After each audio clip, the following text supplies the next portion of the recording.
napokon najlepší rád zápasov aj gol z toho, tak jak to vnímaš? Nikdy som nepovedal, že by som nemal hrať, bolo to otázne, ale potrebovali 12. útočníka a myslím si, že cítil som sa lepšie, ako som čakal a dopadlo to super. Jetlag je ako na tom, včera si priletel? Celkom ešte fajn. Aspoň ja to tak mám, že ten 4. 5. deň sú najhoršie, čiže zatiaľ som fajn, uvidíme, čo to bude v priebehu turnaja.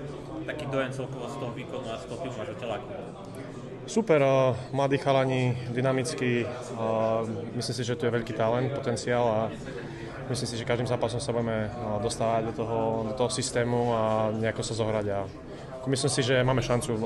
Taký skoro ťažký zápas s nimi, hrali dobre aj s Fidmi do šedby, ako to vidíš? Tak každý deň zápas bude takisto, Slovenci boli tiež dobrí, mali len v zápas včera. Klasika, musíme sa pre ne pripraviť a hrať našu hru a to je jedno, čo to je Rokušania. Musíme keď chceme postúpiť, takýto super musíme zvládnuť. Tréner Rosak hovoril pred turnajem takú starovekovú pravdu, že peniaze ležia pred bránkou. Musíš byť veľmi voľatilosť tam stále. Tak to je asi taká jediná vec, v čom som dobrý alebo čo robím, čiže keď sa hrá svoju hru, pomôcť nejakého týmu, tak musím stať pred to bránou a hovorím, Kňažo tam pekne vystrel, padlo to tam, som rád. Ďakujem pekne.